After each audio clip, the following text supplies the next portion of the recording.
Hi, welcome to my July wrap-up. Next month, we're going back to the game, so wrap-ups will get shorter again, hopefully, and I won't be covering so much material, but this month we have to talk about the small set of choice books that I read, the books that I read for Jane Austen July, and of course, we have to discuss Librarian versus Librarian.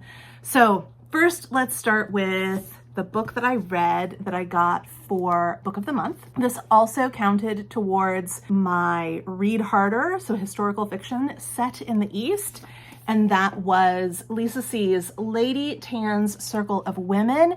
This was excellent. This was absolutely wonderful. This is the first Lisa C that I've read. I have another one coming up, not this month, but next month for my 12 and 12 challenge. I have a friend who recommended that I read The Shanghai Girls, and so I am definitely going to be doing that, and I'm really looking forward to it. I was looking forward to it before, but now that I've read one by Lisa C, I'm really looking forward to it. This was historical fiction about Lady Tan, who was a real woman who lived in the 1500s, I believe, 1600s in China. She studied medicine. She became a doctor, kind of, in the Confucian way. Interesting things, I learned so many things, like you couldn't touch blood, things like that, that there were people for that, and that people who touched blood were less than the people who didn't, who just kind of prescribed natural remedies and gave their assessment of a situation. Lady Tan has some experiences in here, though, where she kind of crosses over those lines. She is one of, I think, 5 women, maybe 3 women, actually, whose works on medicine are still considered to be of importance, and they are held in libraries in China for the study of medicine among thousands and thousands of men. So this is a pretty influential woman on Chinese medicine, and the book is phenomenal. Highly recommend that work of historical biography. Then I read my 12 and 12 book. This was Catherine Center's Happiness for Beginners, and lo and behold, I didn't know this, and neither did the person who was giving the book recommendation to me, but there was a movie that came out on Netflix, an adaptation of this at the end of July. So I read this in July, and then I got to watch it in July. The movie is sweet and cute. It is not as good as the book.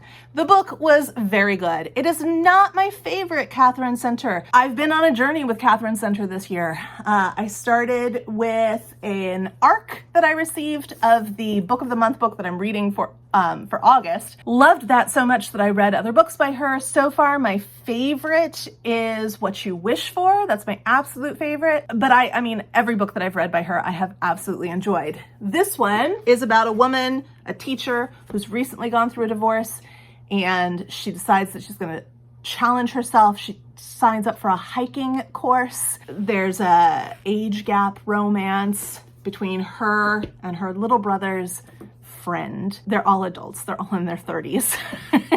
But her little brother's friend, he might be in his late 20s. And he actually ends up being on this hike course as well. And things happen from there. I also read, I had an add-on of The Wishing Game to my Book of the Month order. This was okay. This had a weird tone. It was deceptively light because it's a really dark story. The author, I don't think, wrote the child very realistically at all. It has Willy Wonka vibes, and in that vein, I don't know if you can hear that, there are people yelling outside. In that vein of Charlie and the Chocolate Factory or Willy Wonka vibes, you are strangely creeped out and heartwarmed at the same time. That would be this book. Very strange tone. It was not for me, I don't think. I didn't hate it. I don't know what to do with it. I then read Christy. This was a reread, but it felt like a first-time read. The first time I read it, I was maybe 16 or 17 years old, and I was only interested in the romance bits because I had seen the TV show, the TV adaptation starring Kelly Martin, and I loved that.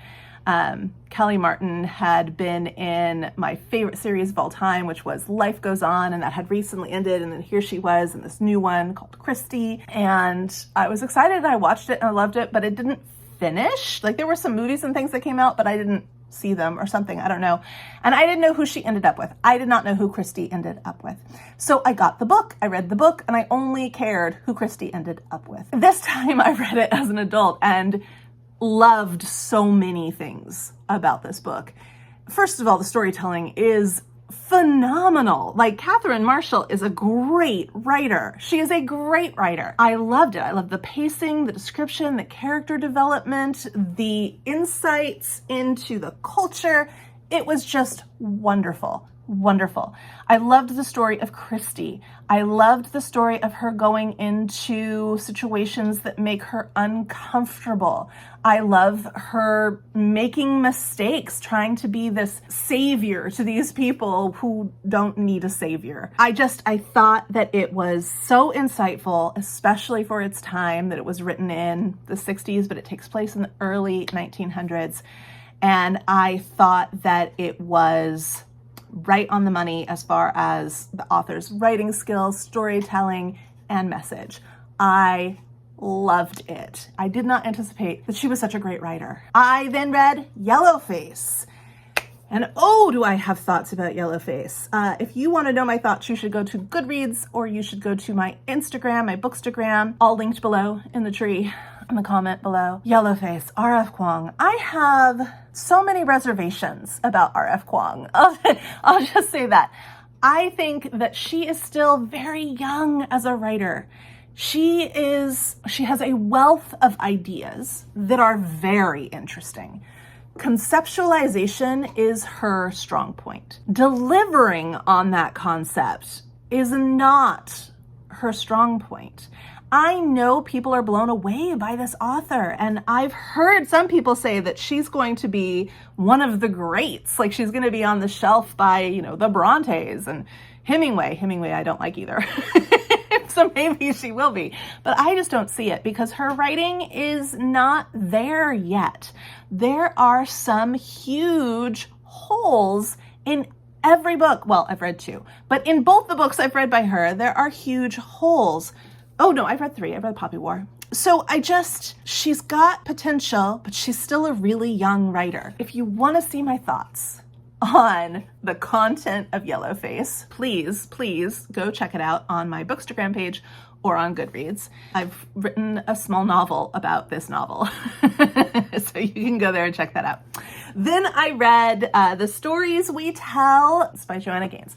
And this was exactly what I thought it would be. I saw a lot of reviews when I went in to write my review. I saw a lot of reviews that were kind of criticizing what the book actually is. They thought they were getting another memoir, and yes, the message is told through memoir, like vignettes.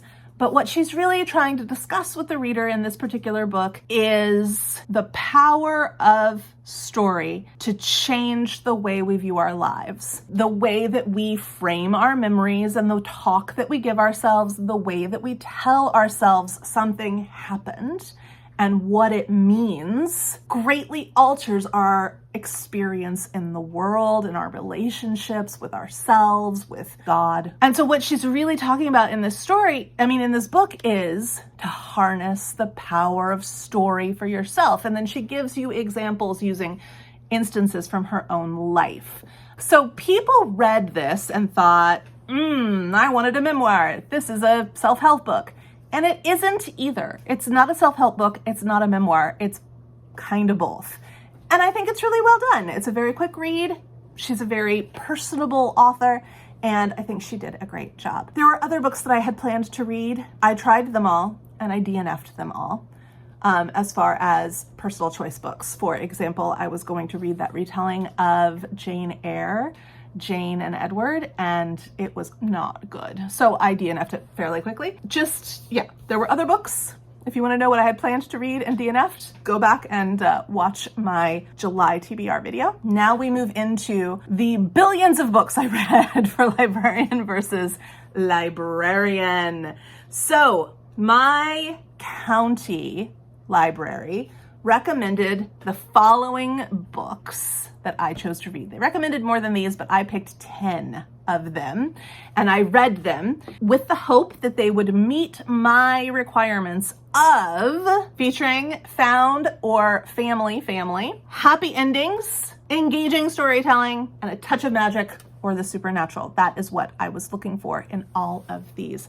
So I will quickly go through these because I don't want to take a ton of time. And then when I am done, I will announce the winner this year of the Librarian versus Librarian Recommendation Challenge. So first I read Haven Point, and I really did read this first. First I read Haven Point by Virginia Hume. This book was great and not great. If you enjoy Rosamund Pilcher, if you enjoy Beatrice Williams, if you enjoy these kind of deep dive into family and history and place, then I think that you will really enjoy this story. What got me was the major focus there is for this particular story on addiction. I was just not expecting it or anticipating it, and it felt off step with what I was reading. And so it kind of tainted the way I felt about the book. In the end, I did give it 4 stars. I do think that it's atmospheric storytelling, and I think this was Virginia Hume's, I could be wrong about this, correct me if I am wrong, but I think this is a debut novel, and I think Virginia Hume has a great start. It takes place on the East Coast of the United States, so it's kind of place setting is a character in and of itself. It's dual timeline. It is focusing on the women and their relationships in this particular family in this particular place, and it's very much about addiction. For purposes of Librarian versus Librarian, did it feature found family or family? Check. Yes, it did. Did it have a happy ending? I gave this like a scale instead of a check or an X because it was half and half. It was very bittersweet. It was the only ending I could think of that would fit for this particular story, but it was not your traditional happy ending. So I said it was bittersweet. I didn't give it a check or a minus. So far it's got 1 point in its favor. Engaging storytelling, check. Absolutely. Touches the magic of the supernatural? Nope, none at all. None. So that's where that one stands. I read The Inheritance of Arcadia Divina. I think that's how you say it. And this one was very interesting. It's so beautifully written. It's so beautifully written. I could totally get lost in this story. At times it is absolutely terrifying. The imagery is so clear. It is such crisp writing. This writer has Zoraida Cordova. She has amazing skill with imagery, and yet I still don't know what happened. I don't know what happened. I am gonna have to go back and reread this book, which I won't mind doing, but I don't know if it's because so much happens. We have so many characters with such rich backstories that I think the present got lost. And I actually have no real idea what happened. I have very clear understanding of certain scenes. And together they kind of create a story for me. I don't know if that's the story that actually happened. So, yeah, and I am not usually a reader that has a hard time following things, and I did not follow this. But the thing is that I didn't know I wasn't following until it was over, and then I went, oh, what? I don't know what's right about this. I don't know how to review this because I actually don't understand what happened. Did it feature found family? Yes. Did it have a happy ending? I think so. I felt happy at the end. Did it have engaging storytelling? Yes. And does it have magic of the supernatural? Yes, it absolutely does. So although this was not a complete win, it was absolutely not a failure. And it met 4 of the criteria. I read The Floating Feldmans. The tone of this one was not for me. This, if you like Where'd You Go, Bernadette? It's very much that kind of tone and that kind of voice from your narrator. This is about some very broken people who are family members who kind of go on a journey, both literally and definitely figuratively. And this was okay. This was harsh. It was harsh. So I'm going to say it featured found family. Yes. It had a happy ending. Yes. It had engaging storytelling. It absolutely did. Just because it was abrasive to me doesn't mean it would be to everybody else. It had no magic or the supernatural. So this one got 3 points. Then I read Other Birds by Sarah Addison Allen. This is the very first Sarah Addison Allen I have ever read, and I really enjoyed it. This was a perfect summer read. It's like all sultry and hot and sticky and magical. It has so much magic in it, such sweet, sweet magic for dealing with such dark, dark matters. This is told through many perspectives. Some are alive and some are dead. There is multiple mysteries going on in this, and it's about a group of people who kind of come together because they live in the same apartment complex. But how did they all get there? What are they all doing there? I had places that I marked because of just absolutely not only beautiful language, but insightful commentary on being a human being. And I really, really, really loved this book. So Sarah Addison Allen, Other Birds, major win for Librarian versus Librarian. I love it when they can give me a major win. And so many of the books that I have discovered over the last 3 years that have become lifelong favorites, they will be lifelong favorites, have come out of this challenge each summer. Books that I never, ever would have thought to pick up have become the measuring stick against which I hold up future reads. So love Librarian versus Librarian, even though I read a lot of like mediocre or dud books and even DNF some, as you will see, I also get these amazing insights into who I am as a reader through this that I wouldn't get otherwise. So major win with Other Birds. This one gets 4 points. It meets all the criteria. It has found family and family. It has happy endings. It has engaging storytelling, and it has magic and the supernatural. I read Midnight at the Blackbird Cafe by Heather Weber. On paper, this one meets all the criteria, just like Other Birds before it. And it's very similar in feel to Other Birds. It's also in the South. It's also sultry. It's also sticky and slow. It's also a group of people brought together by circumstance. It's also got mysteries. I should have loved it, and I just didn't. I didn't love it. I didn't love it at all. Something was definitely flat and missing. And I kept reading it thinking, I'm not judging this fairly because I've just had such a great experience with the Sarah Addison Allen that was so similar to this. They are totally different, but very similar. I kept thinking, I'm not judging this fairly. I need to finish it. I need to get to the end. When I got to the end, I still felt the same way about it. Just really, really meh. And that's a technical term, meh. And I posted my review of it, and immediately I had people confirming, that's how I felt about this, that's how I felt about this. So I don't think that I was judging it unfairly. I think there is something in the author's voice that isn't for me. I read Narrowboat Summer. This was boring, to say it plainly. I read it very early on. If I had picked this up later in the month, I probably would have DNF'd it. But, you know, at the beginning of the month when the TBR is new, everything has rose-colored tinge to it. And I kept thinking, it's just atmospheric. This is a slow build. This is a lovely tale. It was boring. It was so slow and so dull. And I did not care about these women at all. And that's terrible because one of them has cancer and I just did not care. I did not care. Normally I say I'm not sorry I read this book even though I didn't enjoy it. I'm a little bit sorry I spent so much time on this book. It was not for me. Not for me.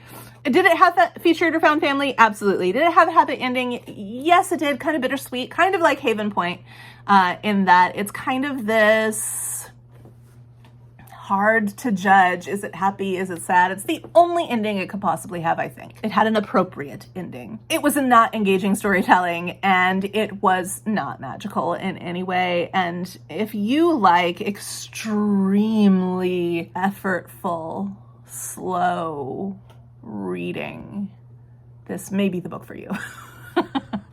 Love the concept, Whew, but it was rough. I read The Matchmakers Gift. This was just a breath of fresh air. This is about a Jewish matchmaker. It's about two different women in two different time periods who are related to each other. It is about finding the love of your life, whether that be a person or an experience or yourself. It's about a lot of things. It's great storytelling. It reads a little bit like a fairy tale. It has this kind of otherworldly, timeless feeling to it. And yeah, I will definitely read more by this author if this author puts out more books. I really, really enjoyed this. I really love that, and I didn't anticipate it at all. If you look at that cover, it looks like it's going to be this kind of light-hearted, flimsy, wispy little thing, and it's not. It's got a lot of substance to it, and there's nothing wrong with light-hearted, flimsy, whimsy. Flimsy whimsy. There's nothing wrong with that, but that's what I thought it was, and that's not what it is. There's a lot of substance to this story. It's very heavy on the character development, very heavy on setting as a character as well, and I just really, really loved it. It got 4 points. It's family, found family, it's happy endings, it's engaging storytelling, and it's definitely got a touch of magic or the supernatural. I finally read The Shellseekers. I was so excited when this ended up on one of these lists, when my county librarian said, I think you'd like Rosamund Pilcher, and this was so good, people. This was so good. I have to say The Winter Solstice is still my favorite. It's the one that introduced me to Rosamund Pilcher 2 Januaries ago, and I will never forget my first experience of reading that Rosamund Pilcher book, and it is still my favorite. It is still the one to beat. No, none of them have beat it, but this one came in a very close second. I loved this one. The infighting of the family and how awful those children are, and it just has that special Rosamund Pilcher feel to it, and I want to go to Cornwall so bad now. All of these Rosamund Pilcher books I've been reading over the last 2 years, I want to go to Cornwall. Let's go. Let's pack a bag. We're on our way.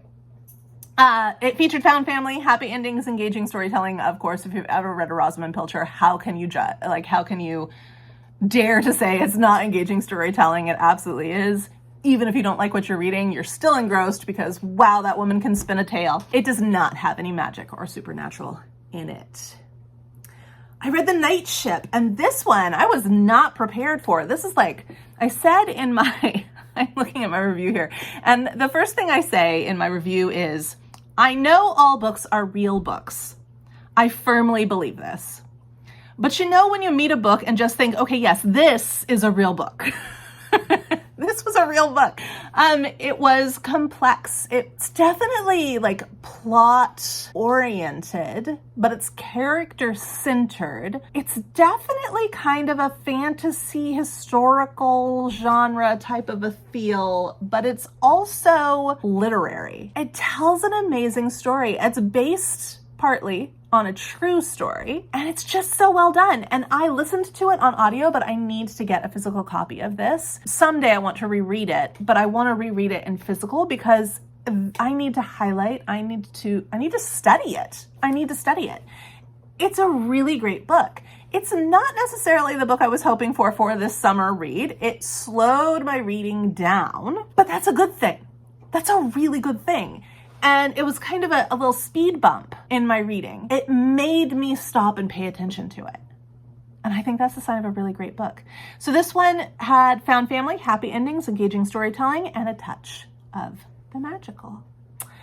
And then there was Spoonbenders, which I started and read more than 60% of, and then finally went, you know what, even though this is for Librarian versus Librarian, I don't have to finish this. I do not like this, and I'm gonna stop. So I DNF'd it.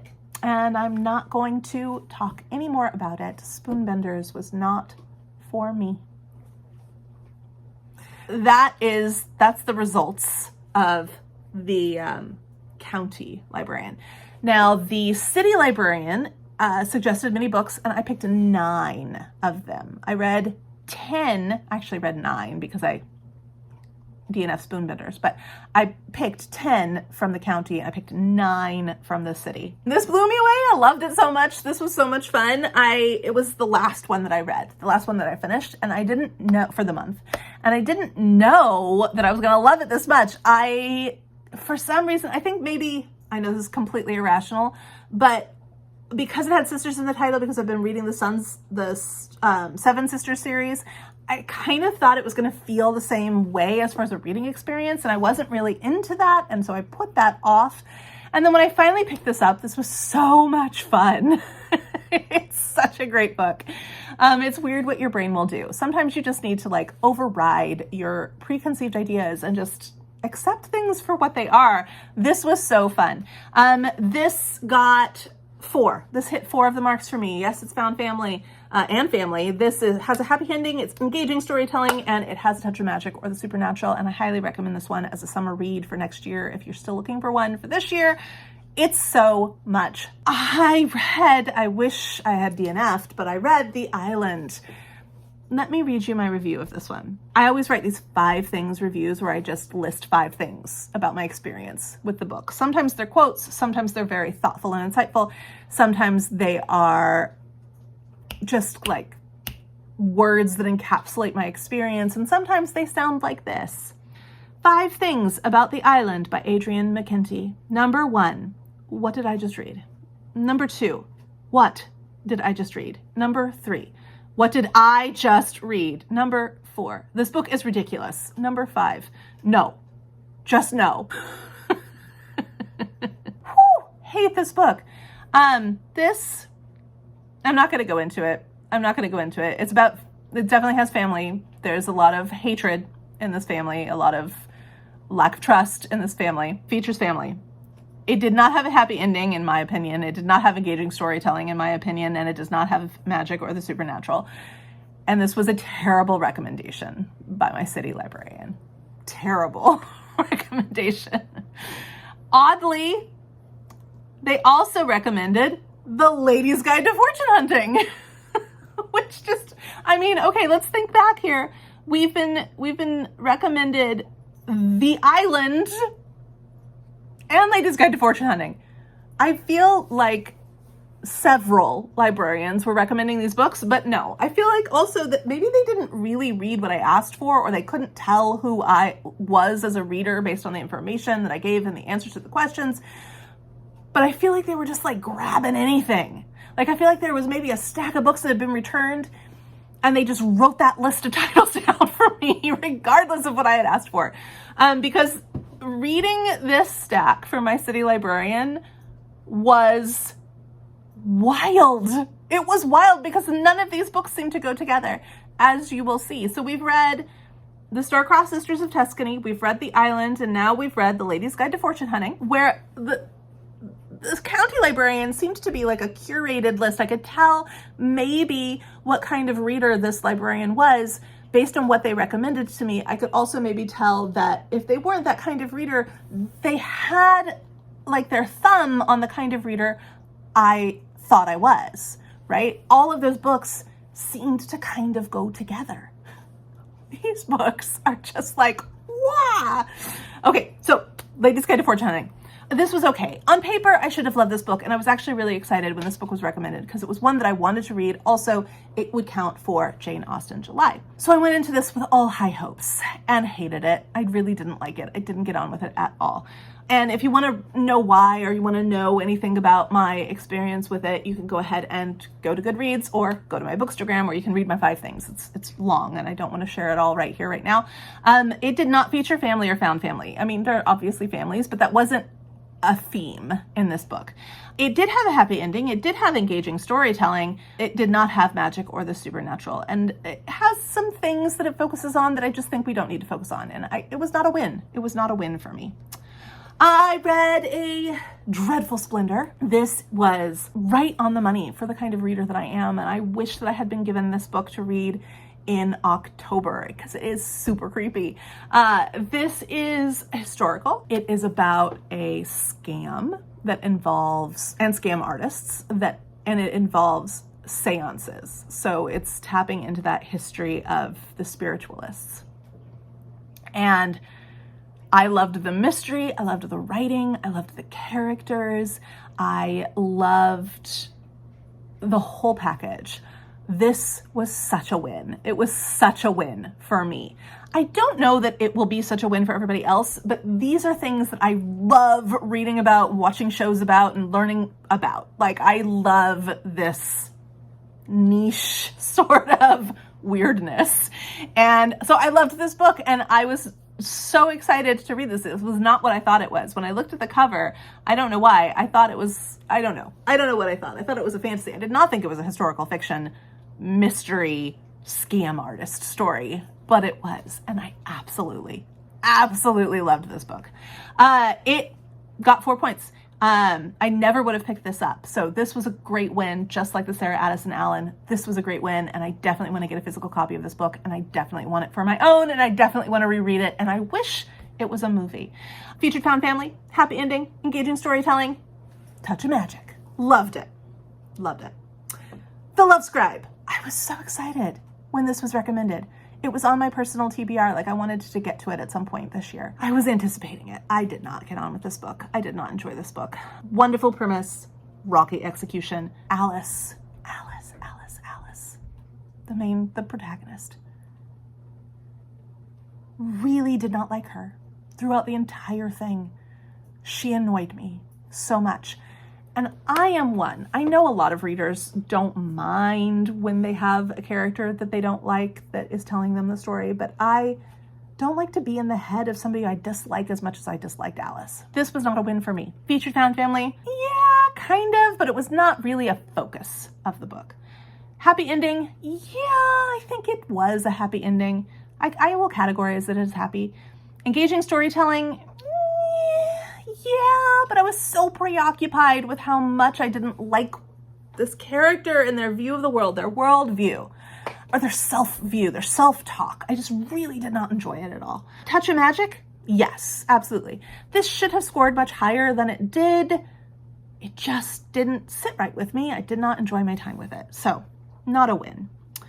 One Italian Summer. This was the second book I read because I wanted to get it over with. I'd already had an experience with Rebecca Serrell that was not a super positive one, that 5 years book that she wrote. I read that several years ago and did not enjoy it. There's those kinds of stories, like Sliding Doors, those kinds of stories. These parallel things, I don't like it.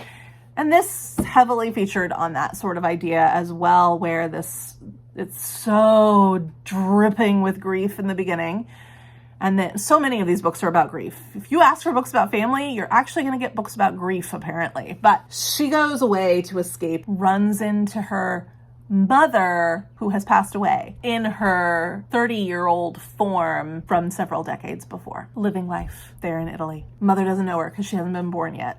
It was weird. It was not for me. It was not for me. It featured found family, happy ending, engaging storytelling, not for me. And definitely touched the magic, supernatural, magical realism for sure. I read The Unsinkable, Greta James. I was blown away by this one. I was so surprised. I did not know what this was about. I did not think that I would like this book. I was judging it by its synopsis and its cover, and I was wrong. This was a beautiful, heartwarming, wonderful, warm hug of a book. I have one gripe about it involving the Call of the Wild.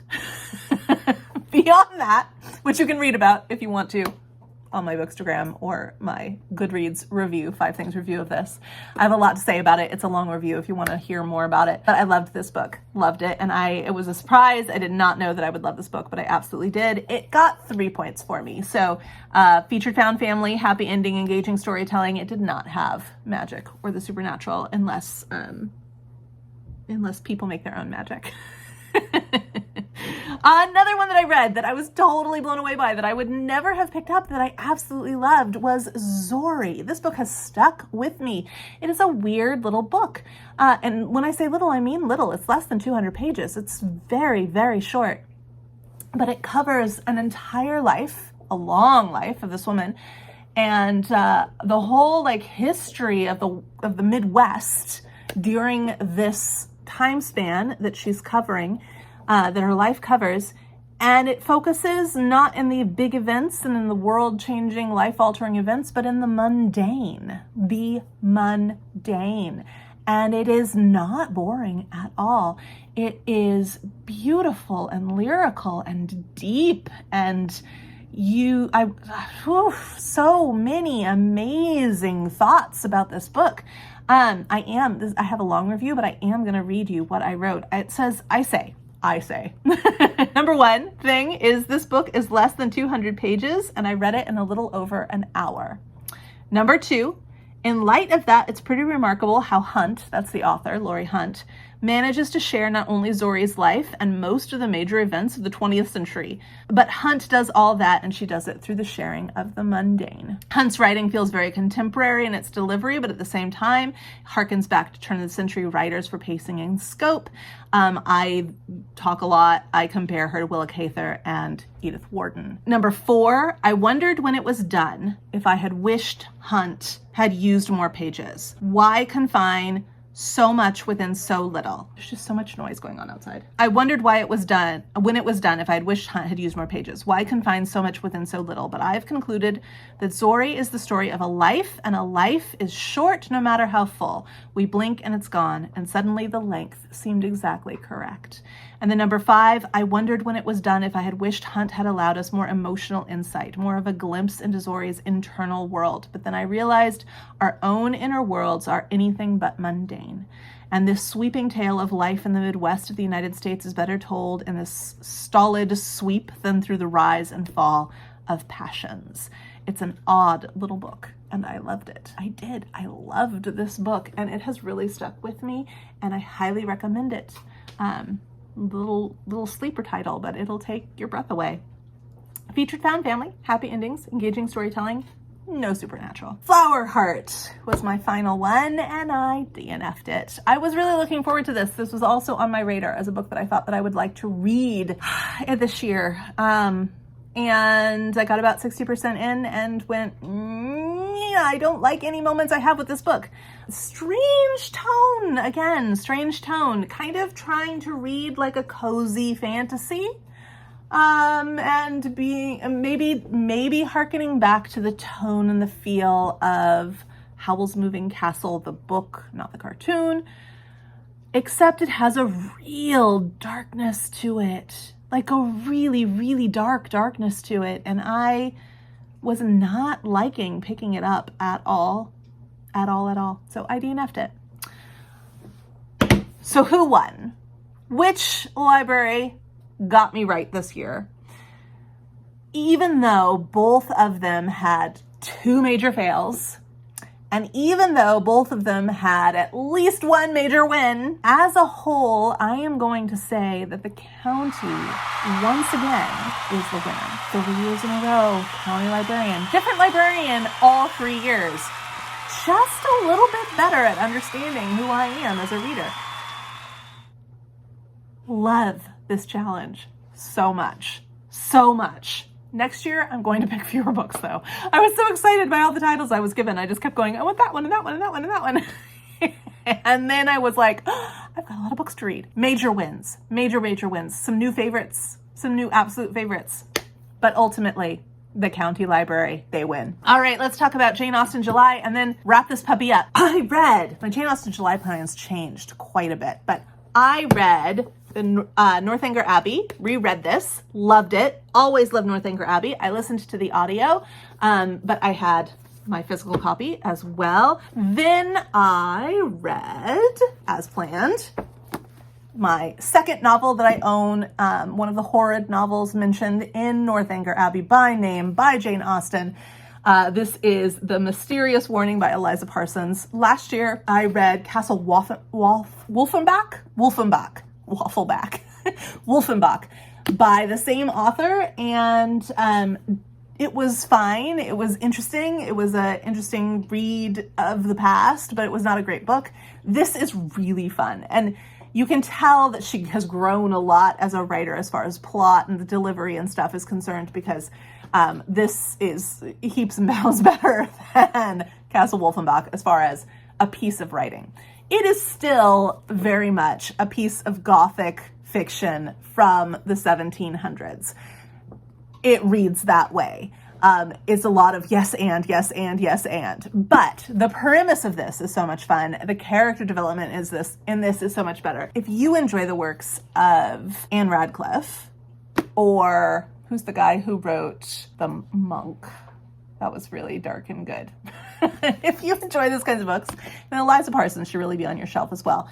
Especially this one, The Mysterious Warning. It's about two brothers. It's about a contested will. It's about a castle. It's about a journey that a person must take. It's lots of mysteries and thrills and dark corners and jump scares. But overall, it is just a really fun glimpse into the past. And my favorite thing about this is, well, there's images.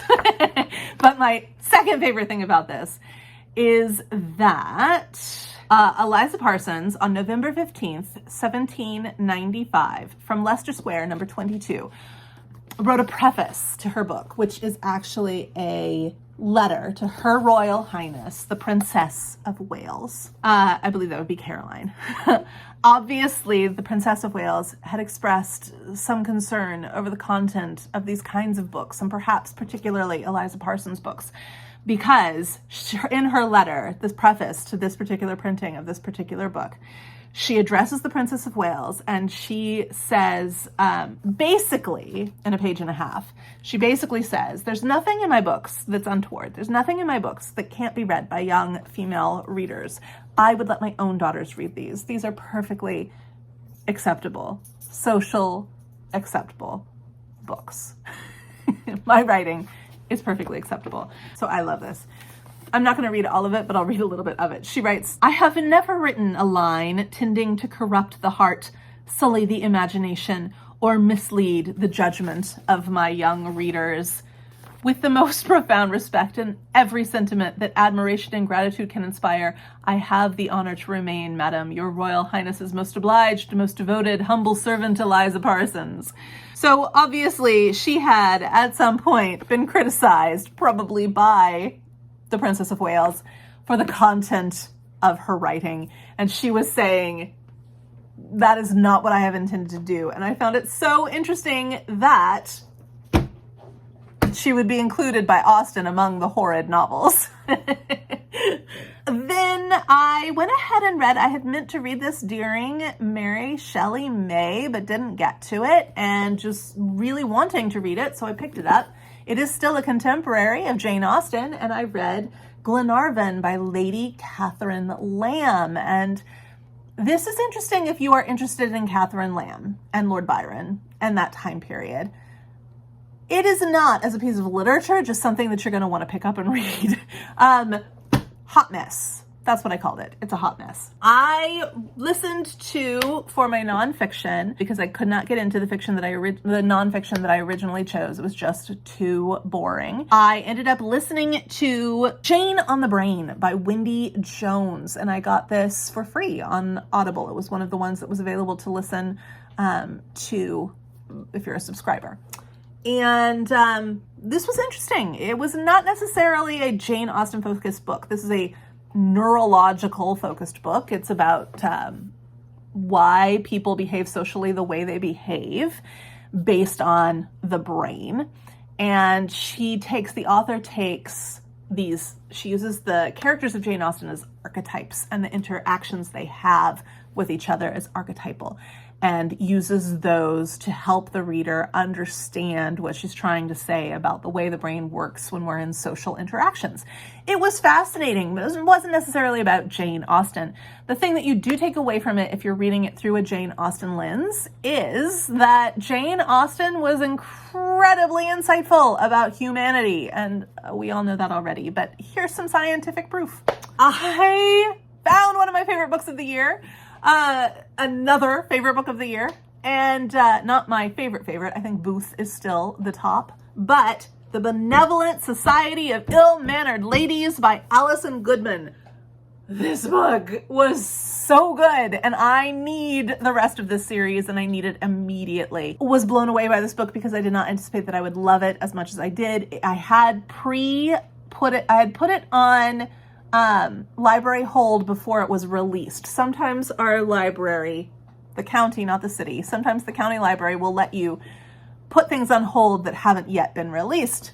This was one of those things, and I don't remember when I put it on hold, but it was a while ago. It happened to come in July, and it was just in my Libby account, just sitting there, and I was like, well, you know, it's from the right spots, from the right time. I did not have a great experience with Ladies' Guide to Fortune Hunting, so maybe this one will be better. Who knows? I had very low hopes for this one. Also, I had read The Dark Days Club, which is the first book in a series by the same author, which is a YA series, which I liked the concept of, but didn't like the YA feeling of. And so I didn't know how I would feel about this book. From the moment that I started listening, I was completely engrossed. I didn't do other things while I listened to this book. I just listened to this book, and I need to own a copy of it now. It is such a great book. Loved it so much. It was funny and heartbreaking, historically accurate, but also pushing the boundaries. Everything that there are three different cases that these ladies try to address, and they are based on actual happenings in history, and they will blow you away. The detail and the imagery and the discussion of society, it's just so well done. I loved both of these characters, these sisters. They are definitely meant to be foils to each other, but together they work so remarkably well. Love this book. Highly recommend this book. Read this book. And that is it. I read a lot in July. It was my summer vacation. I watched a lot of TV. I read a lot of books. I did a lot of sleeping. I did a lot of baking. I did a lot of long walks with the doggo. And she doesn't know the word walk because we call them adventures. Yeah, that's a better word because we don't say that word as often as we say walk, and she doesn't know the word walk. So we did a lot of that, and July has been a great month. I also did a lot of work that I didn't know that I was going to do. There was a lot of need for interviewing people. In fact, this week I am also doing a lot of Zoom interviews, still trying to find someone to fill the position of basically being my teaching partner, because my teaching partner from last year left. And when I say teaching partner, we don't even teach the same classes, but we share an office, we share a classroom that has like a wall, a divider wall that can, like an accordion wall, and we kind of like coin each other. Like I teach English and this person will teach social studies. Yeah, so last year that person was amazing and she left. So happy for her, but she left to go teach at a different school, teach a different subject, different grade, everything. Been interviewing for months. It's genuinely hard to find a teacher to fill this role, but we were also interviewing for other roles as well and filled those. And I'm so excited with the person that we filled one of these roles with. So it's gonna be good, but a lot of work and a lot of rest, a lot of reading, a lot of eating, a lot of walking, a lot of TV. I watched a lot of really great TV this month. Yeah, anyway, this has been long. I look forward to returning to the game for next month. August, most of that month is off for me, so there will still be a heavy reading load. I'm still going to be reading a lot of books, but I'm also starting to get back into like lesson prep and stuff like that. Back into the swing of things, starting to retrain myself now all month in waking up early and going to bed early. Anyway, I'm gonna edit this, get this out into the world. Thanks for watching. Let's go